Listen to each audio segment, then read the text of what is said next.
In Hawaii this morning, President Obama is hosting a tribute 75 years in the making.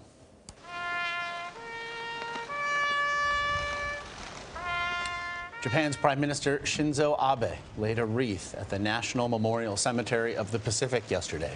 Many servicemen killed in the Pearl Harbor attack are buried there. And later today, Abe will become the first Japanese Prime Minister to make an official visit to the USS Arizona Memorial alongside a U.S. president. Chip Reid is traveling with the president in Honolulu, and he's now a few miles east of Pearl Harbor for us. Chip, good morning to you.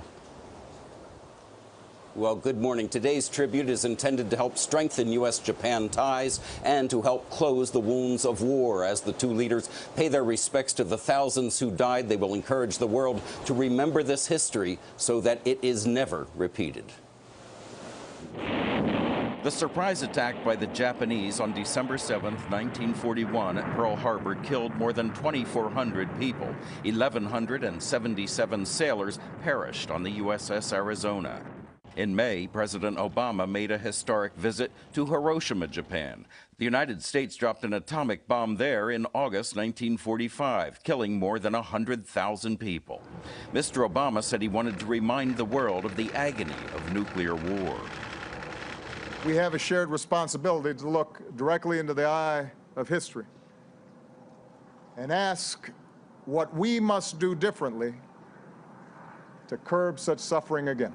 Earlier this month, the Japanese Prime Minister said his visit to Hawaii would be an opportunity for reconciliation. Caroline Kennedy, the U.S. ambassador to Japan, told us this is about both nations finding peace.